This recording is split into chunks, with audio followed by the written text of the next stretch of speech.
აჭარის უხუცესმა ექსპერტებმა საქართველოს პარლამენტიდან აჭარის 6-ვე მაჟორიტარი დეპუტატი შეხვედრაზე მიიწვიეს, თუმცა აუდიენცია მხოლოდ 3-თან შედგა. ერთ-ერთ დეპუტატს ხვების გაფრთხილება დაავიწყდა. საბოლოოდ შეხვედრა მაინც ჩატარდა და თანხმაურიანი. ექსპერტთა კავშირის წევრებმა კანონმდებლებისგან საკანონმდებლო ინიციატივები და უცხოელებზე მიწის თავისუფლად მიყიდვის კანონის შეცვლა მოითხოვეს. რა შენიშვნები მიიღეს დღეს დეპუტატებმა და რით იმართლეს თავი, ნახეთ რეპორტაჟი.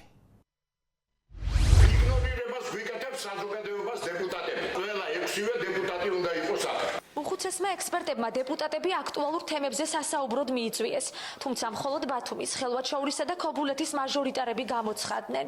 როგორც გაირკვა პარლამენტის ვიცე-სპიკერს, ბათუმის მაჟორიტარს უნდა გაეფრთხილებინა სხვა დეპუტატებიც, თუმცა დაავიწყდა. ჩემი ხარვეზე უნდა იყოს, იმიტომ რომ მე არ გამიფრთხილებია ყველა. მე არ ვარ დარწმუნებული, რომ გაფრთხილების შემთხვევაში ისინი არ მოვიდოდნენ. არა აქვს იმას მნიშვნელობა, ისინი ქართულ ოცნებას წარმოადგენენ თუ თქვათ ნაციონალურ მოძრაობას აჭარის რეგიონიდან. მე ამას წინა ხულოს დეპუტატს უსმენდი. 2 წლის განმავლობაში 4 მოქალაქეს გადაუწყვეტა რაღაცა საქმე. ნოდარ ჩხეიძემ ხალხის მიერ არჩეულ დეპუტატებს მოსახლეობის აზრის მოსმენა და გათვალისწინებაც ურჩია. შემდეგ კი პროტესტის ნიშნად დარბაზი დატოვა. გაზულუქდნენ, გამიგე, აიღენ 4,500 ლარი ხელფასი და მოაჯდნენ ამ ჯიპებს და აღარ იციან რა ქნან. რომელიმე დეპუტატი შევიდა საკანონმდებლო ინიციატივით? კანონ პროექტების მიღებით ვერა, თუმცა ხალხთან შეხვედრებით გამოვირჩევით, ამბობენ ქობულეთისა და ხელვაჩაურის დეპუტატები. ბათუმის მაჟორიტარმა კი გვითხრა, რომ ეკომიგრანტების შესახებ კანონ პროექტზე მუშაობს. კანონ პროექტზე მე არ მუშაობ, მაგრამ მუშაობდი საკითხზე, რომელიც ეხებოდა მორატორიუმს იგივე გამოსახებების შედეგად იპოთეკარებთან დაკავშირებით. აგრეთვე ვიმუშავე იმ საკითხზე, ჩამოყალიბდა სააქციო საზოგადოება და ყოფილი საავადმყოფო შენობა გადაეცა ექიმებს. მე არ მგონია რომ ხელვაჩაურელი ვინმე გამოჩნდეს იმისთან ადამიანი რომელმაც ყვას რომ მე დავუშვათ მას ყურადღება ვერ მივაქციე არ მივაქციე ან მოვარიდე თავი და რაღაც. კანონ პროექტზე უკვე პირველი დებატები დაიწყება. ეკომიგრანტის სტატუსი ცნება საკანონმდებლო სივრცეში მალე შემოვა. მიუხედავად იმისა, რომ შეხვედრას მხოლოდ დეპუტატების ნაწილი ესწრებოდა, დისკუსია გაგრძელდა.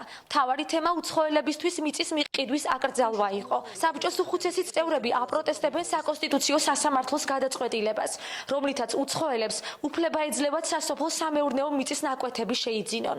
აიღოს იჯარით, ეს იქნება 10 წლით, 20 წლით და შემდეგ თუ გამოიყენოს, მაგრამ გადაიყვანოს არასასოფლო-სამეურნეო მიწად, შემდეგ მისი რეალიზაცია გადაყიდოს კიდე და ასეთი მიდგომა ჩვენთვის იყო მიუღებელი. ცენტრალური ხელისუფლების მსგავსად უცხოელებზე მიწის შეძენისას კონტროლის დაწესებას აჭარის მაჟორიტარებიც ითხოვენ, თუმცა პასუხები ორაზროვანია.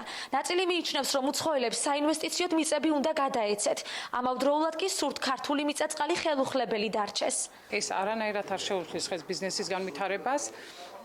და არ უნდა ისევე მოხდეს ისე რომ უცხო ქვეყნის მოქალაქე იყოს დაცული, ინვესტორის ინტერესები იყოს დაცული. პირადი პოზიცია როგორც ერთი მოქალაქის პოზიცია ის არის, რომ საქართველოს მიწაწყალი სიტყვა ყველაფერს გვეუბნება, რომ არ უნდა იყიდებოდეს უცხო ქვეყნის მოქალაქეებზე. ის რაც გაკეთებული იყო, სწორად იყო და მართლაც იყო გაკეთებული, იმიტომ რომ მიწა ქართულია, ქართველს უნდა ქონდეს. თუ უცხო ქვეყნის მოქალაქე მოდის და სასოფლო-სამეურნეო დანიშნულების მიწას ყიდულობს, სასოფლო-სამეურნეო დანიშნულების მიწად, ამას სპეციალური ასე ვთქვათ, საინვესტიციო პროგრამები ჭირდება. თუ ყიდულობს არასასოფლო-სამეურნეო დანიშნულების მიწად უნდა გადააკეთოს, ამას სპეციალურად მთავრობა განიხილავს.